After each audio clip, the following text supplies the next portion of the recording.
Hey tribe, welcome back to RayTube practice question number 34, so stay tuned. Okay, so let's dive into it. A social worker at an outpatient facility meets with the client to discuss the services offered at the facility. The social worker does not believe the client is comprehending what's being communicated due to the client's cognitive impairment. What should the social worker do next? A. Request permission from the client to speak with the family member. B. Encourage the client to participate in services to address their cognitive impairment. Or C. Refer the client to another outpatient facility. So, as always, pause the video, reread through the question, reread through the answer choices, select your best answer, unpause the video, and we'll dive into the explanation. Okay. If you picked A, you are correct. Why? So with A, request permission from the client to speak with a family member. Again, that's correct because according to the NASW Code of Ethics, informed consent. C, in instances when clients lack the capacity to provide informed consent, social workers should protect clients' interests by seeking permission from an appropriate third party. Who's an appropriate third party? Notice how it doesn't specifically mention like, oh, their spouse, their cousin, their brother, social worker, whoever. An appropriate third party could be anyone. It could be their sister, their cousin, a designated social worker, whoever would be that appropriate third party for them. So again, in instances when clients lack the capacity to provide informed consent, social workers should protect clients' interests by seeking permission. And remember, when we seek permission, we ask them. We literally ask the client, and then we could fill out a release and document it and everything. So by seeking permission from an appropriate third party, informing clients consistent with their level of understanding. In such instances, social workers should seek to ensure that the third party acts in a manner consistent with clients' wishes and interests. Social workers should take reasonable steps to enhance such clients' ability to give informed consent. So even when they're talking about increase the client's ability, the chances of them really understanding, it doesn't even necessarily have to be a cognitive impairment. It could just be the person not understanding, right? Like, you know how we have terms like PHP, which stands for partial hospitalization program, IOP, intensive outpatient program, and all these other terms and everything like that, right? We could be explaining all this and it could be accurate information, but the person could be like, like, I get it, but like like full day, like half, what is that? And then what happens here? Like they could just simply not understand. And in that case, we could just take another shot at trying to explain it just from a different angle, see if they resonate with that. But sticking to this question of cognitive impairment, they're not understanding, they're not comprehending the information that we're explaining to them. And with informed consent, when it comes to informed consent, the person has to know what they're signing up for. They have to agree to the terms and conditions and understand what they're signing up for. Read it backwards. Informed consent. Consent is permission to participate in something. Consent, that's informed.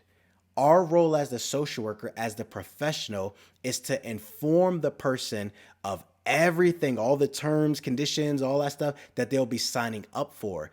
If the person isn't understanding for whatever reason, whether it's because they're under the influence, the language barrier, or a cognitive impairment, just like not understanding, then ethically, we can't just sign them up for something that they don't understand.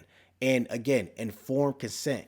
When someone gives consent, they're giving permission to participate in something. Think about those instances where someone cannot give consent because they're not in their right state of mind, like in a psychotic state, whether they're intoxicated. Think about even sex, right? Someone can't agree to participate in sex if they're under the influence. They can't give consent. So think about that. If someone's coming in, whether they're under influence, a language barrier, them not understanding their primary language being spoken, whether it's a cognitive impairment, if they don't understand, if they're not comprehending for whatever the reason, they're not in the right state of mind or they're not comprehending, we ethically can't have them begin services, even if we have great intentions, everything. Ethically, we can't. So again, the answer would be A, request permission from the client to speak with a family member. Oh wait, bring it back. Some of us may be thinking, wait a second, Ray. If they have a cognitive impairment and us, the professional social worker, is having a hard time explaining information, why can that appropriate third party can? Remember, an appropriate third party, their primary contact, and we will just flat out ask the client, like, hey, or potential client, hey, who's your primary support person? Like, who's the main person that got your back? It could be someone that drove them there, or if they were there by themselves, we would get permission from them to say, if they said it's my brother, okay, cool, we would have them sign a release, everything, call the brother, explain the situation, and because that brother is the appropriate a third party, someone that knows them, is their primary contact, their primary support, and all that great stuff, they could possibly be able to explain it, our information that we want to convey to them better, because they know them. That's their brother in this scenario. They know them. They're like, oh, I get it. I know how I got to explain to them. Hey, bro, so-and-so, sis, whoever. What they're pretty much saying is X, Y, and Z. And then like, oh, okay. Think about if you ever met with a lawyer, right? We can technically read all the words on the legal document, right? We can, if we know how to read, we can read it, but the lawyer translates all that from legalese to us and saying, okay, so what this legal document is saying is pretty much go here, do this. And we're like, oh, okay. They were able to break that down and make it understandable for us. Now, they're not our appropriate third party, but the appropriate third party can have that skill set because they know that person. They can say, okay, so this is what they're really saying, da, da, da. And once they understand, if everything sounds good and they agree to everything, then now ethically they can agree to participate in services. When we scroll down to B, encourage the client to participate in services to address their cognitive impairment, that's incorrect. Why? Exactly like we were just explaining. The client is unable to give informed consent to begin services. It would be unethical for a social worker to encourage a client to attend services if the social worker believes the client does not comprehend what's being communicated, even if the client could benefit from those services. Again, ethically speaking, they have to know what they're signing up for. We don't want to just sign them up and just assume it's like, oh, it's fine. We have good intentions anyway. They have to know what they're signing up for. And C, refer the client to another outpatient facility. This is incorrect. Why? So too much too soon.